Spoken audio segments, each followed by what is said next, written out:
Memory সম্পর্কে একটু করব। মেমোরি বলতে যেটা বোঝানো হয় সেটা হলো যে অলরেডি আমরা কিন্তু মেমোরির সাথে পরিচিত।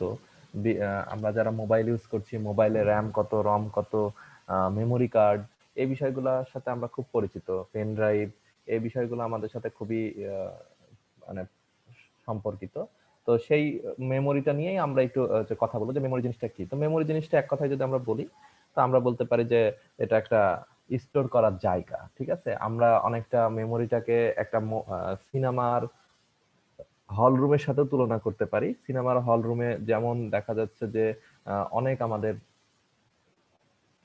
আহ, জায়গা থাকে, ঠিক এখানেও মেমোরিটাতেও এরকম জায়গা থাকে। তোমরা আগেকার সময় যখন সিনেমা হল খুব বেশি ভিড় থাকতো, তখন কিন্তু প্রতিটা টিকিটে একটা আলাদা আলাদা সিটের নাম থাকতো এবং সেই সিটের নাম্বার অনুযায়ী মানুষ বসতো।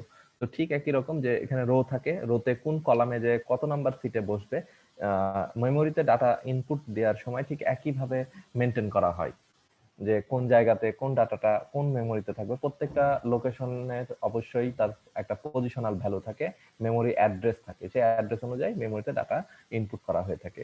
তো এটা মেমোরির এখানে কম্পিউটার মেমোরি যদি বলা হয় একই কাজ করে। Computer memory is the storage space in computer where data is to be processed and instruction required for processing are stored।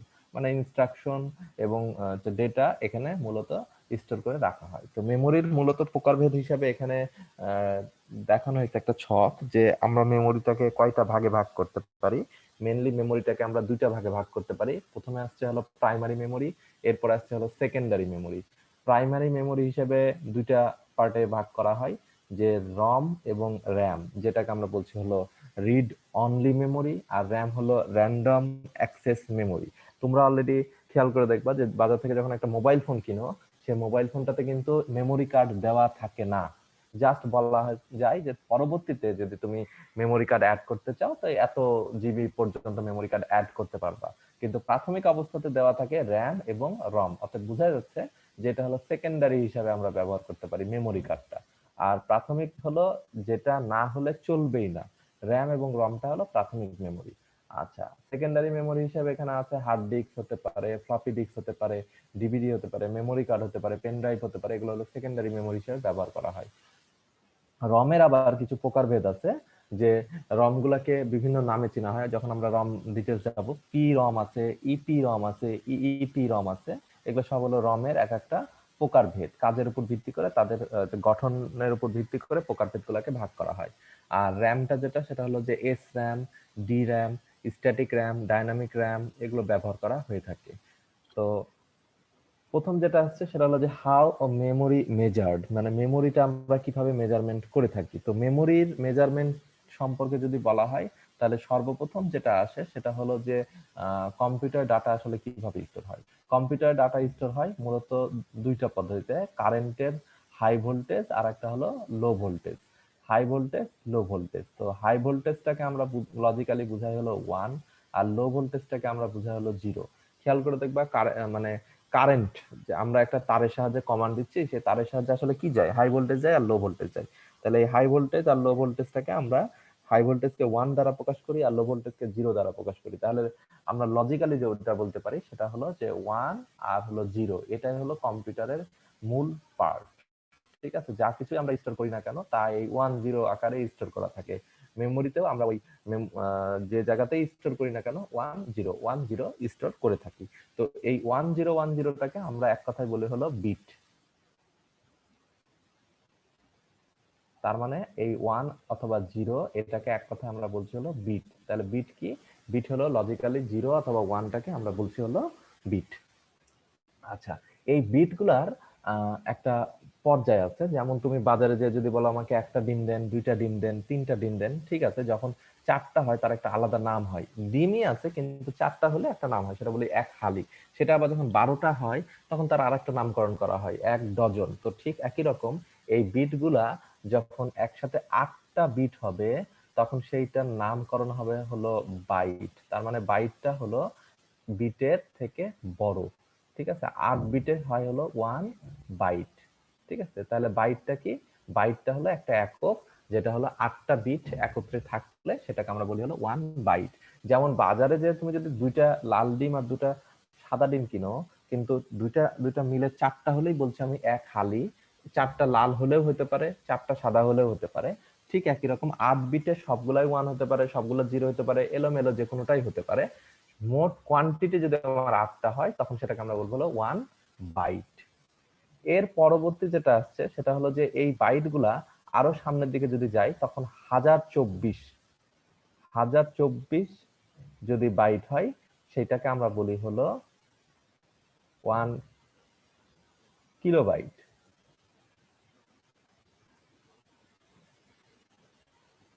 বা সংক্ষেপে বলা হয় কে বি। একটু বলে রাখি, সেটা হলো বাইটকে আমরা প্রকাশ করি বড় বি দ্বারা, আর বিটকে আমরা প্রকাশ করি হলো ছোট বি দ্বারা। তাহলে খেয়াল করে দেখো 1024 বাইট হলে 1 কিলোবাইট। তোমরা অনেক সময় দেখবা যে এই যে ফেসবুক, ইউটিউব, এখানে কিন্তু বিভিন্ন লাইকের পরিমাণ দেওয়া হয় 1K, 2.5K এভাবে দেওয়া হয়। কে দ্বারা বোঝানো হয় হলো 1000। ঠিক আছে, তাহলে 1000 না লিখে আমরা কে দ্বারা বোঝাচ্ছি হলো 1000, কে মানে হলো কিলো। ঠিক আছে, তো এইভাবে 1000কে কে দ্বারা প্রকাশ করা হয়। তো এখানে আসে 1024টা আবার হলো কেন? 1000 না হয় 1024, আমরা তো 1000 গ্রামে 1 কিলোগ্রাম, 1000 মিটারে 1 কিলোমিটার, তো 1024টা হচ্ছে কেন? 1024টা হচ্ছে এই কারণে, এটা হলো 2 এর ঘাত বোঝানোর জন্য। খেয়াল করে দেখো যে 0 অথবা 1 এটা মূলত কয়টা? 2টা। অতএব 2 এর ঘাত নিয়ে মূলত কাজ হয়ে থাকে। এজন্য খেয়াল করে দেখবা 2 টু দি পাওয়ার যদি 0 হয় তার মানে হলো এটা, এটার মানে হলো 1, 2 এর ঘাত, 2 টু দি পাওয়ার 0 সমান 1। এই জন্য বাজারে দেখবা 1 GB pen drive, 1 GB memory card এটা অ্যাভেলেবল। 2 টু দি পাওয়ার 1 এটা আবার মানে হলো 2। এই জন্য দেখো বাজারে 2 GB memory card, 2 GB pen drive available. 2 to the power 2, 2 মানে হলো 4। এই জন্য বাজারে কিন্তু 3 GB memory card, 3 GB pen drive available না, সরাসরি কিন্তু 4 জিবি পাবা। ঠিক একইভাবে যদি যাওয়া হয় 2 টু দি পাওয়ার 3, 3 মানে হলো 8। তার মানে বাজারে আমার 5 GB memory card, 6 GB memory card, 7 GB memory card বা পেন ড্রাইভ অ্যাভেলেবল না, পাবো কত? 8 জিবি। এরপরে যদি যাই 2 টু দি পাওয়ার 4, এর মানে হলো 16 জিবি। আমরাও খেয়াল করে দেখবা যে মানে মোবাইল গুলাতে লেখা থাকে 16 জিবি র্যাম, 16 জিবি রম, এই কথাগুলা দেখবা থাকে। এরপরে যদি যাওয়া হয় 2 টু দি পাওয়ার 5, তাহলে হবে যেটা সেটা হলো 32।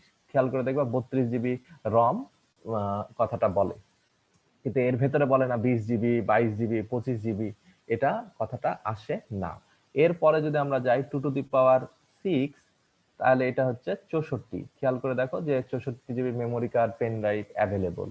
64-র পরবর্তী যেটা আসছে সেটা হলো 2 টু দি পাওয়ার 7, তাহলে এটা কত হচ্ছে? 128। অর্থাৎ দেখো 128 বর্তমানে মোবাইলে রম অ্যাভেলেবল হয়ে গেছে, এবং হলো মেমোরি কার্ড, পেন ড্রাইভও আমরা পাচ্ছি। নেক্সট কত পাবো? তাহলে নেক্সটটা হবে অবশ্যই 2 টু দি পাওয়ার 8। 8 মানে কত হচ্ছে? 256, 256। আচ্ছা, তারপরে নেক্সট কত হবে? 2 টু দি পাওয়ার 9। 9 মানে কত? 512। এরপরে 2 টু দি পাওয়ার 10। 10 মানে কত হচ্ছে? 1024। এই জন্য এই 2 টু দি পাওয়ার 10 এর যে ঘাত সেটা এখানে লেখা হচ্ছে 1024 বাইট। যদি হয় তাহলে 1 কিলো বাইট বলা হয়। ঠিক আছে, আচ্ছা, এভাবে যদি আরো সামনের দিকে যাওয়া যায় তাহলে যেটা হয় 1024 কেবি সমান হয় যেটা, সেটা হলো যে 1 এমবি বা মেগাবাইট, বা সংক্ষেপে আমরা বলছি হলো এমবি। ঠিক আছে, মেগাবাইট। ঠিক আছে, তাহলে এটা আমরা অলরেডি মোবাইলের ক্যামেরাতে বলি মেগাপিক্সেল। ঠিক আছে, একই মানে ভাবে তৈরি করা হয়, মেগাপিক্সেল। এর পরবর্তী আরো যদি সামনের দিকে যাওয়া হয় 1024 এমবি সমান হয় যেটা, সেটা হলো 1 গিগাবাইট। গিগাবাইট বা সংক্ষেপে আমরা বলি হলো জিবি।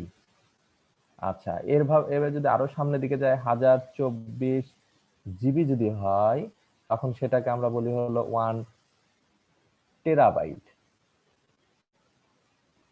বা সংক্ষেপে আমরা বলি হলো টিবি।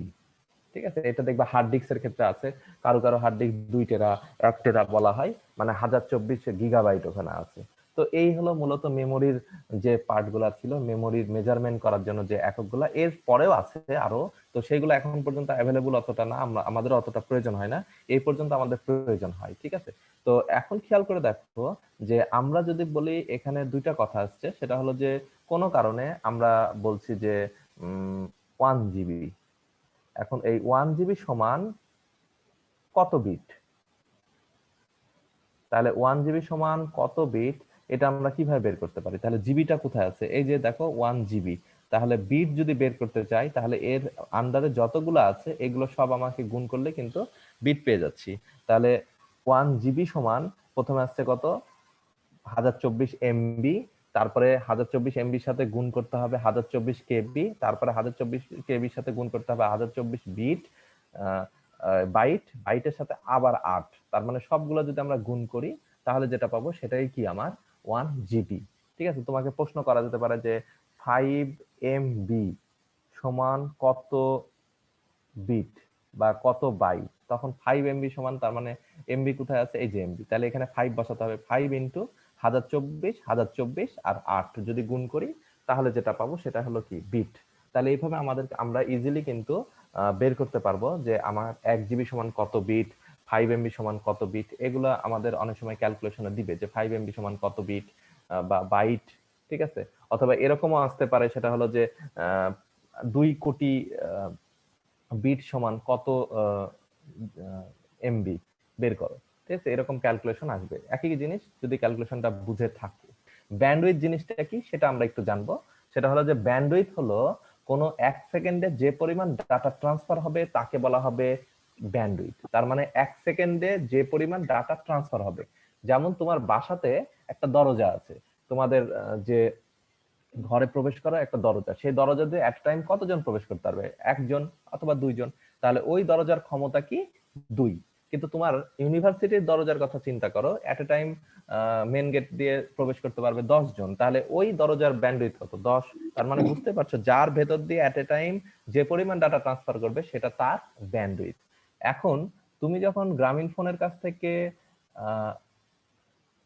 3 MB কিনছো, 3 MB মানে হলো তোমাকে গ্রামীণ ফোন কর্তৃপক্ষ টোটাল কত বিট দিবে? আমরা যদি ক্যালকুলেশন করি তাহলে পাই হলো 3 ইন্টু, আমরা পাই হলো 1024 MB। তাহলে 1024 গুণিত 1024 KB, তাহলে 1024 গুণিত তোমার হলো 8 বিট, তাই না? তাহলে এই টোটালটা ক্যালকুলেশন করলে যেটা আসছে সেটা কত আসে? আনুমানিক মনে হয় 2, কত আসে? 1024 8 আর 3 গুণ করলে মনে হয় 2.5 কোটি, প্রায় 2.5 কোটির মতো আসার কথা। ঠিক আছে, 2.5 কোটি বিট। ঠিক আছে, তার মানে খেয়াল করো যে তুমি টোটাল যদি 3 MB কিনো তাহলে তোমাকে গ্রামীণ ফোন আলারা কত বিট দিবে? 2.5 কোটি বিট দিবে। কিন্তু কিন্তু তুমি একসাথে সবগুলা পাবা নাকি অল্প অল্প করে পাবা এটা কিন্তু তারা বলছে না। এইটাকে আমরা বলি হলো ব্যান্ডউইথ। তুমি যদি এখন ব্যান্ডউইথ নাও হলো 128 বিপিএস, তার মানে হলো 128 বিট পার সেকেন্ড। তাহলে 1 সেকেন্ডে তোমাকে 128টা বিট দিবে। এখন ধরো তুমি একটা মুভির একটা নায়কের ছবি দেখতে যাচ্ছ, তাহলে 1 সেকেন্ডে তুমি এই 3 MBর ভিতরে 2.5 কোটি বিটের মধ্যে কতটা বিট পাবা? 128টা বিট পাবা। তাহলে তোমাকে প্রথম সেকেন্ডে শুধুমাত্র নায়কের চুলের একটা অংশ দেখতে পাবা, নায়কের মুখটা দেখতে পাবা না। এখন তুমি যদি ব্যান্ডউইথটাকে বাড়িয়ে দাও, সেটা 128 না নিয়ে বলছো যে আমি 256 নিব, তাহলে অবশ্যই দ্বিগুণ হবে। তাহলে এখানে কত? এট এ টাইম 256টা বিট তোমার সামনে চলে আসবে, মানে নায়কের কপাল পর্যন্ত দেখতে পাবা।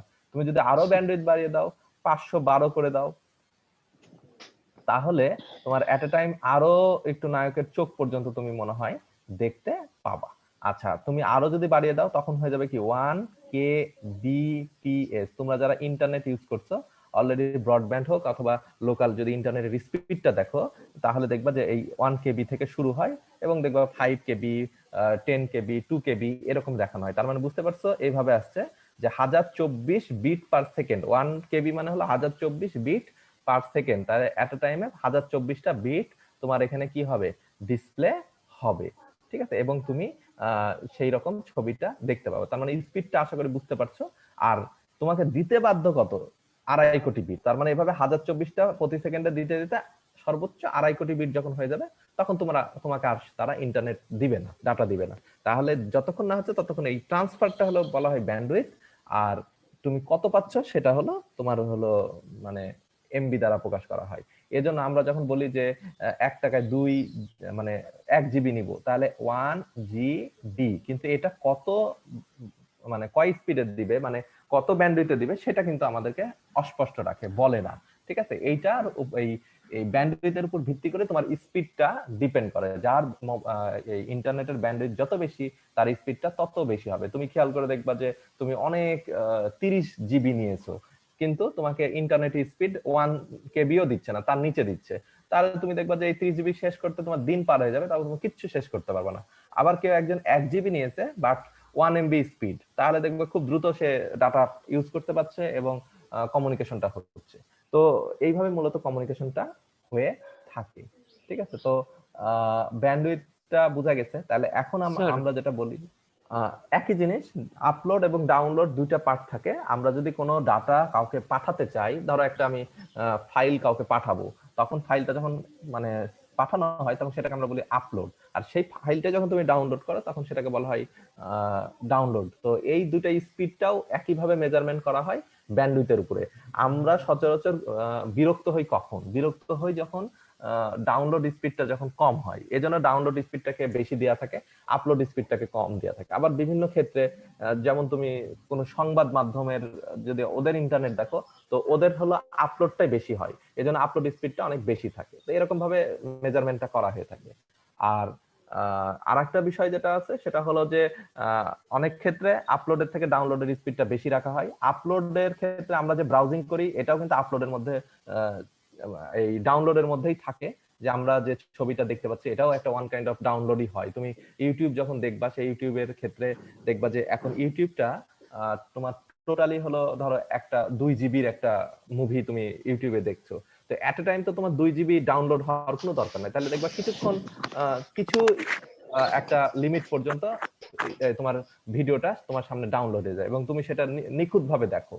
আর যখন এটা মানে ডাউনলোড তুমি যখন টেনে টেনে দেখবা, তখন দেখবা যে স্ক্রলিংটা শুরু হচ্ছে, বাফারিংটা শুরু হয়, কারণ ওই পরিমাণ পর্যন্ত তখনও ডাউনলোড হয় নাই। তো এইভাবে মূলত স্পিডটাকে মেজারমেন্ট করে তোমাকে যতটা ভালো ব্যাকআপ দিতে পারে, ঠিক আছে, সেইভাবে মূলত কাজটা করা হয়।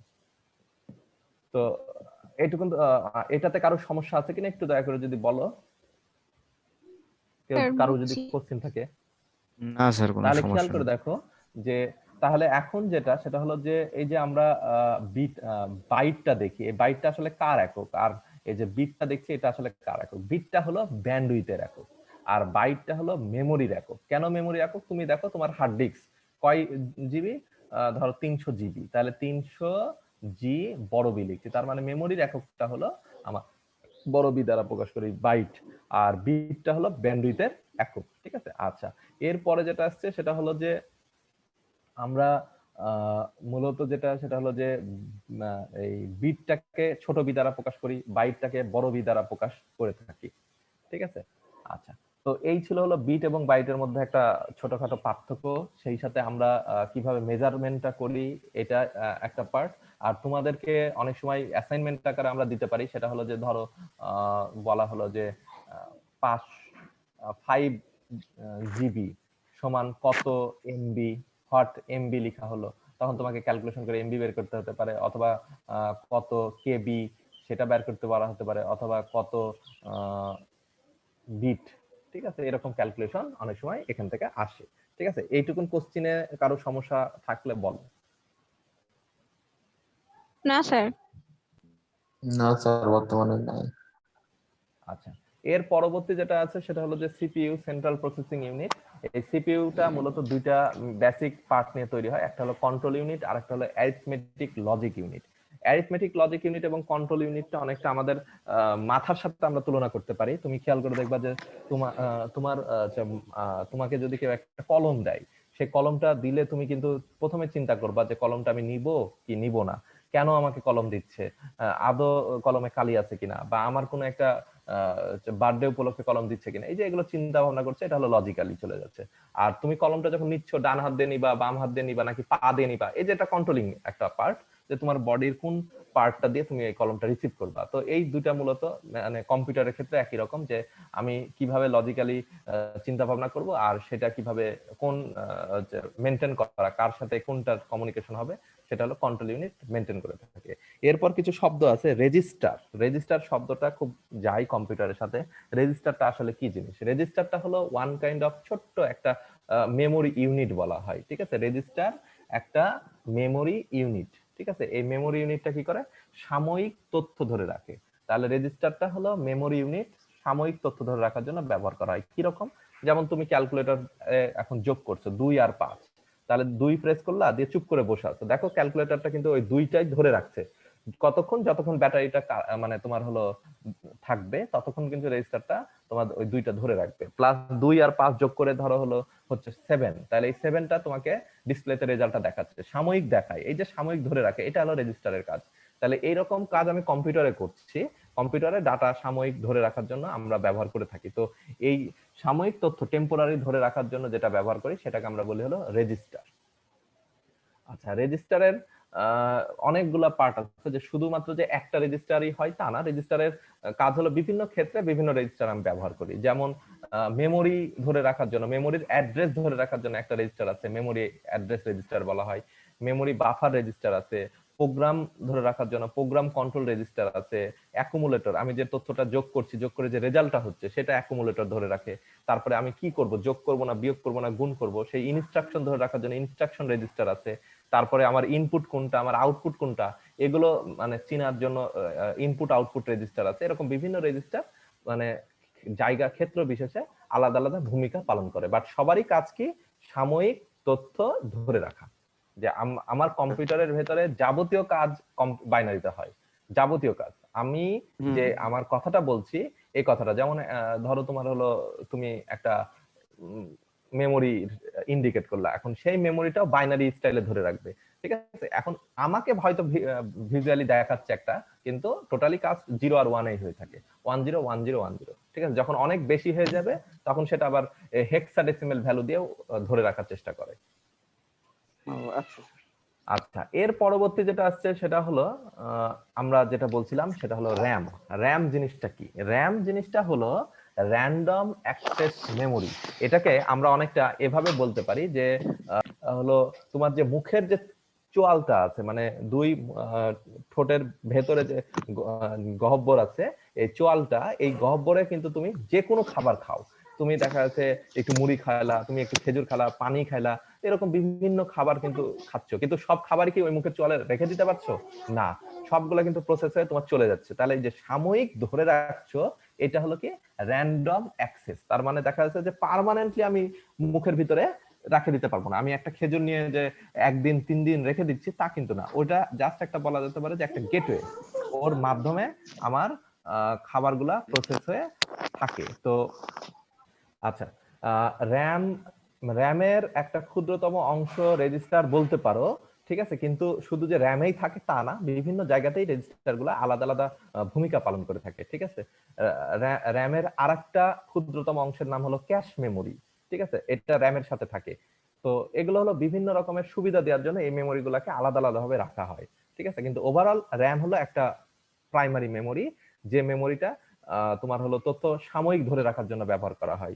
এখন সাময়িক ধরে রাখার জন্য যেমন খেয়াল করে দেখো যে তুমি এই যে এখন আমি তোমাকে কিন্তু কম্পিউটারে একটা ডিসপ্লে করে দেখাচ্ছি, এই যে ডিসপ্লেটা দেখাচ্ছি এটা কিন্তু র্যামের বদলতে দেখাতে পারছি, মানে এটা কিন্তু বেশি পরিমাণ মেমোরির প্রয়োজন হচ্ছে। তুমি একটা গান শুনছো তোমার মোবাইলে, তুমি একটা ছবি দেখছো, এই সব কিছু কিন্তু তুমি মানে হলো র্যামের বদলতে করতে পারছো।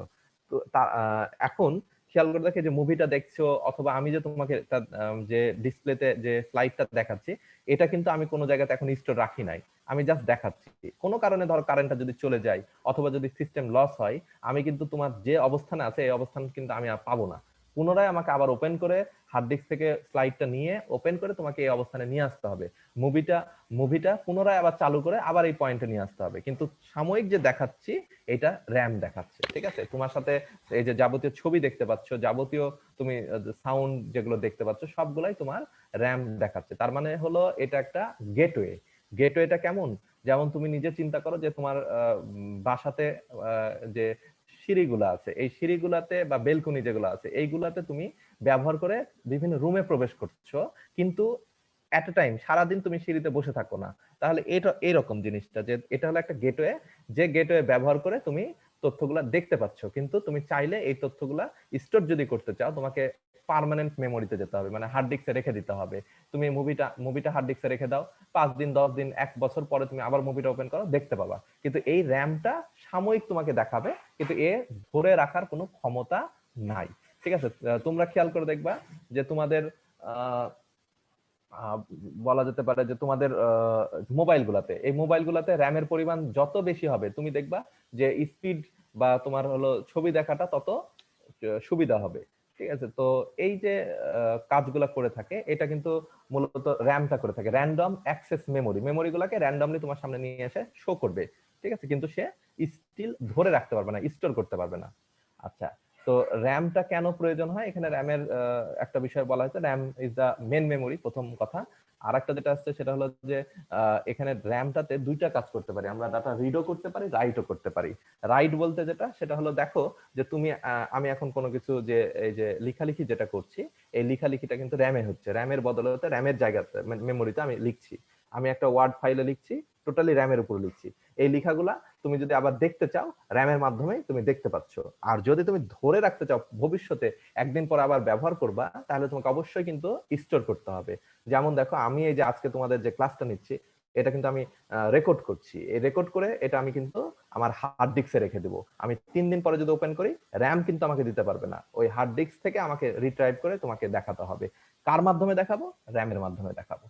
ঠিক আছে, তার মানে ওই যে মুখের চোয়ালটার সাথে আমরা তুলনা করতে পারি, যে খাবারটা মুখের চোয়ালে তুমি নিচ্ছ, কিন্তু সাময়িক রাখছো, তুমি সবসময় কিন্তু এটা রাখতে পারবে না। এটা হলো মূলত র্যামটা করে থাকে। আচ্ছা, এর পরবর্তীতে এখানে সে কথাটাই বলা হয়েছে যে টেম্পোরারি ইনস্ট্রাকশন হিসেবে ধরে রাখার জন্য র্যামটা ব্যবহার করা হয়ে থাকে। এবং র্যামের আরেকটা যেটা ক্ষমতা বলা হয়েছে, র্যামটা হলো ভোলাটাইল বলা হয়। ভোলাটাইল মানে হলো ভুলে যায়, ওই যে কারেন্ট চলে গেলে সে তার মেমোরি সম্পর্কে ভুলে যায়, সে ধরে রাখতে পারে না। খেয়াল করে দেখো, এখানে একটা ছবি দিয়ে বোঝানোর চেষ্টা করা হয়েছে। এটা আমার হার্ড ডিস্ক। অপারেটিং সিস্টেম কি করে, এই হার্ড ডিস্ক থেকে মুভি অথবা কোনো একটা গান অথবা কোনো একটা টেক্সট সেখান থেকে নেয়, কার উপরে নিচ্ছে? র্যামের উপরে। র্যামের মাধ্যমে সে আবার আমাকে ডিসপ্লে করে দেখাচ্ছে। তুমি যে একটা ইনস্ট্রাকশন, তুমি একটা ব্রাউজার যা কিছু ওপেন করো, সবকিছু কিন্তু এই র্যামের মাধ্যমে আমরা দেখতে পাচ্ছি। আচ্ছা, র্যামকে কেন মেন মেমোরি বলা হচ্ছে? RAM is very much essential memory during the execution of a program. There is a close interaction between RAM and processor. মানে প্রসেসরের কাছে যাওয়ার আগেই র্যামে আসে। তার মানে তোমার পাকস্থলীটাকে যদি তুমি প্রসেসর হিসেবে চিন্তা করো, তাহলে পাকস্থলীতে খাবার যাওয়ার আগে তোমার মুখের চোয়ালে থাকবে। ঠিক আছে, তো এই কাজটাই মূলত হয়ে থাকে। In the execution of the program, processor takes data and instruction from RAM. After processing, RAM stores information for the important role. RAM is called main memory. এই কারণে র্যামটাকে মেন মেমোরি বলা হয়। তুমি খেয়াল করে দেখো, পাকস্থলীতে তুমি যে খাবারটা খেলা, সেই খাবার থেকে কিন্তু পুষ্টি উপাদানগুলাই তো হলো তোমার বলা যেতে পারে যে ইনফরমেশন। তো এই পুষ্টিগুলা ওই পাকস্থলী থেকে কিন্তু সব জায়গাতে যায়। তার আগ পর্যন্ত কিন্তু তোমার এই পাকস্থলী প্রসেস করছে, আর তার আগে যার মাধ্যমে যাচ্ছে সেটা হলো তোমার মুখের চোয়াল। এটাকে র্যাম হিসাবে আমরা বলতে পারি। আচ্ছা, এরপরে ভোলাটাইল মেমোরি কেন বলা হয়? র্যামটাকে ভোলাটাইল মেমোরি বলার কারণ হলো, when the power is interrupted or shut down, the content of RAM is lost. তার মানে তোমার মুখের চোয়াল দিয়ে তুমি ধরো সারা দিনে কি খেয়েছো, তুমি কিন্তু কিছুক্ষণ পরে ভুলে যাবা। আজ থেকে 10 দিন পরে তুমি কি ওই মুখের চোয়াল দিয়ে খেয়েছো সেটা তুমি বলতে পারবে না। তো ঠিক ওই রকম যে এখানে, যদিও এতটা আমি ওইভাবে তোমাদেরকে ওই ইন্টারাকশন বুঝাতে পারছি না, কিন্তু কম্পিউটারের র্যাম যেটা, সেটা হলো কারেন্ট চলে গেলে সে ডাটা লস করে।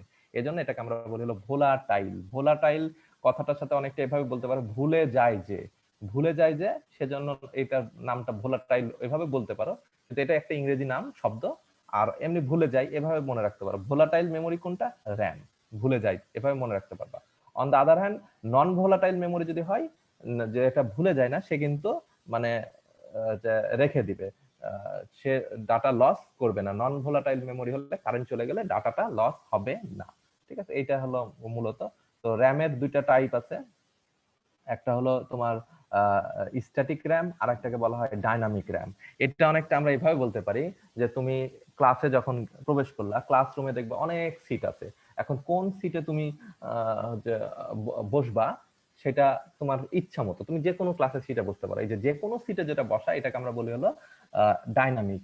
আর স্ট্যাটিক যদি হয় তোমাকে একটা শিডিউল মানে পরীক্ষার সময় তোমাকে অলরেডি অ্যাডমিট কার্ডে লিখে অ্যাডমিট কার্ড দেওয়া হয় এবং তোমার একটা রোল অনুযায়ী সিট প্ল্যান করা হয়, ওই সিট প্ল্যান অনুযায়ী তোমাকে বসতে হবে। কিন্তু তুমি যখন ক্লাসে বসো তখন কিন্তু র্যান্ডমলি বসো, আর সিট প্ল্যান অনুযায়ী যদি বসো তখন সেটা হলো স্ট্যাটিক, তুমি চাইলে অন্যদিকে যেতে পারবে না। এই হলো স্ট্যাটিক র্যাম এবং ডাইনামিক র্যামের মধ্যে মেইনলি পার্থক্য। ঠিক আছে, ডাইনামিকটা হয় খুব দ্রুত ডাটা অ্যাক্সেস পাওয়া যায়, আর স্ট্যাটিক হলে একটু সময় লাগে। এইটা হলো র্যাম এর মধ্যে পার্থক্য। আচ্ছা, র্যাম সম্পর্কে কারো কোশ্চেন থাকলে একটু দয়া করে বলো।